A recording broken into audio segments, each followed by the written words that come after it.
Welcome back to my channel your online teacher. അപ്പോൾ നമ്മൾ റിവിഷനാണ്, one shot റിവിഷന് ചെയ്തുകൊണ്ടിരിക്കുന്നത്.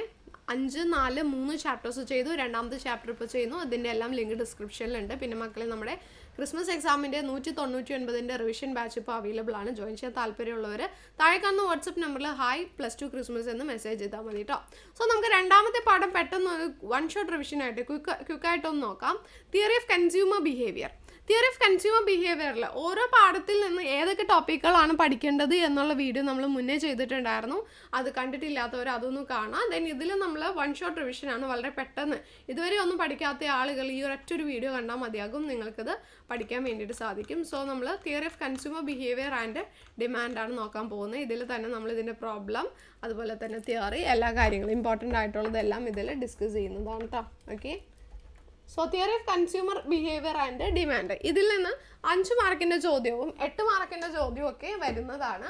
വളരെ വെയിറ്റേജ് കൂടിയ ഒരു പാഠമാണ് ഈ ഒരു ചാപ്റ്റർ എന്ന് പറയുന്നത്. സോ നമുക്ക് നോക്കാം. സോ ഇവിടെ നോക്കിയാൽ എല്ലാ തവണയും 1 മാർക്കിന് വരാറുള്ള ഒരു ചോദ്യമാണ് one satisfying capacity of a commodity. ഒരു കമോഡിറ്റിയുടെ വൺ സാറ്റിസ്ഫൈങ് കപ്പാസിറ്റിന് പറയുന്ന പേരെന്താണ്? യൂട്ടിലിറ്റി. ദെൻ യൂട്ടിലിറ്റി നമുക്ക് നമ്പറിൻ്റെ രൂപത്തിൽ എഴുതാൻ പറ്റുമെന്ന് പറയുന്നത് കാർഡിനൽ യൂട്ടിലിറ്റി അപ്രോച്ചാണ് കേട്ടോ. കാർഡിനൽ യൂട്ടിലിറ്റി തിയറിയാണ്. അതേസമയം യൂട്ടിലിറ്റി അങ്ങനെ നമുക്ക് മെഷർ ചെയ്യാനൊന്നും പറ്റില്ല, റാങ്കേ കൊടുക്കാൻ പറ്റുള്ളൂ എന്ന് പറയുന്നത് ഓർഡിനൽ യൂട്ടിലിറ്റിയാണ്. ഓക്കെ, ക്ലിയർ ആണെന്ന് വിചാരിക്കണം. ദെൻ നെക്സ്റ്റ് ആണ് നമുക്ക് ഇവിടെ തന്നിട്ടുള്ളത് ഇൻകം 20 ആണ് തന്നിട്ടുണ്ട്. പ്രൈസ് ആപ്പിളിൻ്റേത് 4ഉം ഓറഞ്ചിൻ്റേത് 2 ആണെന്ന് പറഞ്ഞിരിക്കുന്നു.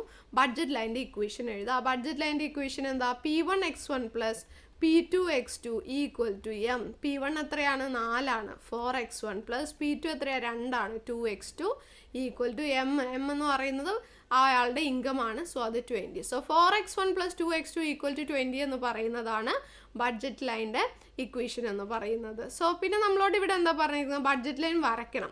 ബഡ്ജറ്റ് ലൈൻ വരയ്ക്കണമെങ്കിൽ നമുക്ക് ഹൊറിസോണ്ടൽ ഇൻ്റർസെപ്റ്റും വെർട്ടിക്കൽ ഇൻ്റർസെപ്റ്റും വേണം. ഹൊറിസോണ്ടൽ ഇൻ്റർസെപ്റ്റ് കാണാനുള്ള ഇക്വേഷൻ M/P1ഉം വെർട്ടിക്കൽ ഇൻ്റർസെപ്റ്റ് കാണാനുള്ള ഇക്വേഷൻ M/P2ഉമാണ്. സോ നോക്കാം, M എന്ന് പറയുന്നത് 20 ആണ്, P1 4, സോ 5 ആണ് ഹൊറിസോണ്ടൽ ഇൻ്റർസെപ്റ്റ്. M എന്ന് പറയുന്നത് 20ഉം P2 എന്ന് പറയുന്നത് 2 ആണ്.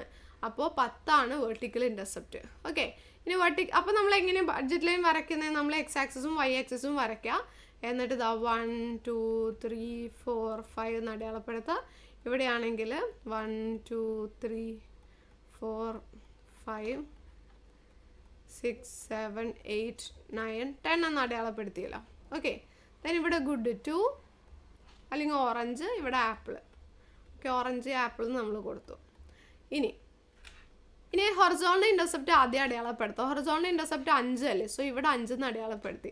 വെർട്ടിക്കൽ ഇൻ്റർസെപ്റ്റ് 10 അല്ലേ, സോ ഇവിടെ 10 എന്ന് അടയാളപ്പെടുത്തി. രണ്ടും കൂടി കൂട്ടി യോജിപ്പിച്ച ഒരു ലൈൻ വരച്ചാൽ ഇതാണ് നമ്മുടെ ബഡ്ജറ്റ് ലൈൻ്റെ ഇക്വേഷൻ. ബഡ്ജറ്റ് ലൈൻ്റെ ഇക്വേഷൻ നമ്മൾ എന്ത് എഴുതിയത്? 4x1 + 2x2 = 20 എന്ന് എഴുതിയില്ല, അത് ഇവിടേക്ക് എഴുതാം.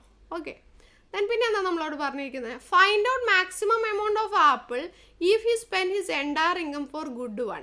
അയാളുടെ കയ്യിലുള്ള 20 രൂപ എന്ന് പറയുന്ന ഇൻകം മുഴുവനായിട്ടും ആപ്പിളിലേക്ക് സ്പെൻഡ് ചെയ്താൽ എന്തുമാത്രം ആപ്പിൾ കിട്ടും? അതിന് എന്ത് ചെയ്താൽ മതി? ആപ്പിളിൻ്റെ വില എത്രയാണെന്ന് നോക്കാം. ആപ്പിളിൻ്റെ വില 4 രൂപയാണ്. സോ 20 ÷ 4 ചെയ്താൽ 5 കിലോ ആപ്പിളാണ് അപ്പോൾ അയാൾക്ക് കിട്ടുക 20 രൂപ വെച്ചിട്ട്. അതുപോലെ തന്നെ അയാളുടെ ഇൻകം മുഴുവൻ അയാൾ ഓറഞ്ചിലേക്ക് സ്പെൻഡ് ചെയ്താൽ എത്ര രൂപ കിട്ടും? ഓറഞ്ചിന് കിലോക്ക് 2 രൂപയുള്ളൂ. സോ 20/2 10 കിലോ ഓറഞ്ച് അയാൾക്ക് കിട്ടും. അതാണ് നമ്മളോട് ഇവിടെ ചോദിച്ചിരിക്കുന്നത്. സോ അത് ഓൾറെഡി നമ്മൾ കണ്ടുപിടിച്ചു. പിന്നെ നമ്മളോട് ഇവിടെ സ്ലോപ്പ് കാണാൻ പറഞ്ഞിട്ടുണ്ട്. സ്ലോപ്പ് കാണാനുള്ള ഇക്വേഷൻ -P1/P2 ആണ്. -P1 എന്ന് പറയുന്നത് 4ഉം P2 എന്ന് പറയുന്നത് 2 ആണല്ലോ. അപ്പോൾ -2 എന്ന് പറയുന്നതാണ് ഇവിടുത്തെ സ്ലോപ്പ് എന്ന് പറയുന്നത്. സോ അതും ക്ലിയർ ആണെന്ന് വിചാരിക്കണം. ഇനി നമ്മളോട് ഇക്വിലിബ്രിയം പോയിന്റ് ഇലിസ്ട്രേറ്റ് ചെയ്യാനാണ് പറഞ്ഞിരിക്കുന്നത്. ഓക്കെ, ഇവിടെ ഒരു ക്വസ്റ്റ്യൻ ഉണ്ട്. ഇൻഡിഫറൻസ് കർവിൻ്റെ പ്രോപ്പർട്ടീസ് എന്തൊക്കെയാണ്? ബഡ്ജറ്റ് ലൈൻ എന്താണ്? ഇതൊക്കെ കൂടി ചേർത്തിട്ട് എഴുതി കഴിഞ്ഞാൽ ഇക്വിലിബ്രിയത്തിൻ്റെതായി, കൺസ്യൂമേഴ്സ് ഇക്വിലിബ്രിയായി. ബഡ്ജറ്റ് ലൈൻ എന്താണെന്ന് വെച്ചാൽ, ബഡ്ജറ്റ് ലൈനിൽ നോക്കിക്കഴിഞ്ഞാൽ കൺസ്യൂമർ അയാളുടെ ഇൻകം മുഴുവനും സ്പെൻഡ് ചെയ്യുന്ന കൺസംഷൻ ബണ്ടിൽസ് നമുക്ക് ബഡ്ജറ്റ് ലൈനിൽ കാണാം. ഇൻഡിഫറൻസ് കർവിൻ്റെ പ്രോപ്പർട്ടീസ് പറഞ്ഞാൽ ഡൗൺവേർഡ് സ്ലോപ്പിംഗ് ആണ്. ഹയർ ഇൻഡിഫറൻസ് കർവിൽ ഹയർ സാറ്റിസ്ഫാക്ഷൻ കിട്ടും. കോൺവെക്സ് ടു ഒറിജിൻ ആണ്, ഒരിക്കലും ഇത് കട്ട് ചെയ്യില്ല. ഇനി ഈ ബഡ്ജറ്റ് ലൈനും ഈ ഇൻഡിഫറൻസ് കർവും കൂടി ടാൻജൻ്റ് ആകുന്ന ഈ ഒരു പോയിൻ്റാണ് കൺസ്യൂമേഴ്സ് ഇക്വിലിബ്രിയം. കൺസ്യൂമേഴ്സ് ഇക്വിലിബ്രിയത്തിലുള്ള കൺസംഷൻ ബണ്ടിലായിരിക്കും കൺസ്യൂമർ എപ്പോഴും ചൂസ് ചെയ്യുക.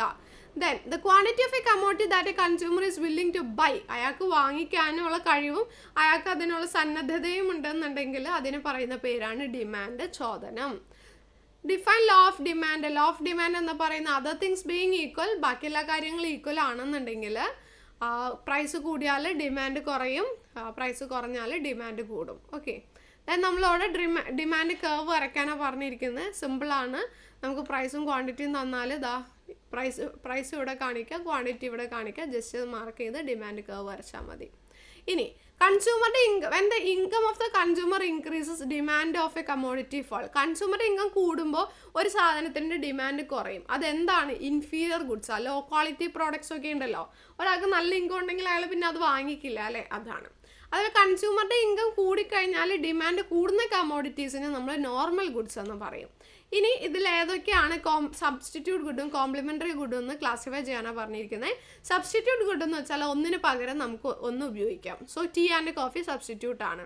ദെൻ റൈസ് ആൻഡ് വീറ്റും സബ്സ്റ്റിറ്റ്യൂട്ട് ആണ്. കോംപ്ലിമെൻ്ററി ഗുഡ് എന്ന് വെച്ചാൽ രണ്ടും ഒരേ സമയത്ത് നമുക്ക് ആവശ്യമുണ്ട്. പെട്രോളും പെട്രോൾ കാറും നമുക്ക് ആവശ്യമുണ്ട്, കോംപ്ലിമെൻ്ററി ആണ്. പേനയും ഇങ്കും നമുക്ക് ഒരേ സമയത്ത് ആവശ്യമുള്ളതാണ്, അതും കോംപ്ലിമെൻ്ററി ആണ്. പിന്നെ പെൻ ആൻഡ് പെൻസിൽ സബ്സ്റ്റിറ്റ്യൂട്ട് ആണ്. ബ്രെഡ് ആൻഡ് ജാം കോംപ്ലിമെൻ്ററി ആണ്.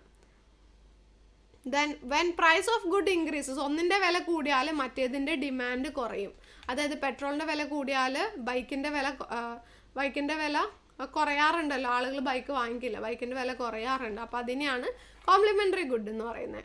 ഒന്നിൻ്റെ വില കൂടിയാൽ മറ്റേതിൻ്റെ ഡിമാൻഡ് കൂടുന്നത് സബ്സ്റ്റിറ്റ്യൂട്ട് ഗുഡാണ്. ഓക്കെ, അപ്പോൾ ഈ ഒരു സെക്കൻഡ് ചാപ്റ്ററിൽ നിന്ന് നമ്മൾ ഏറ്റവും ഇമ്പോർട്ടൻ്റ് ആയിട്ട് പഠിക്കേണ്ട കാര്യങ്ങൾ ഇതൊക്കെയാണ്. വീഡിയോ ഹെൽപ്ഫുൾ ആയിട്ടാണെന്ന് വിചാരിക്കുന്നു. താങ്ക്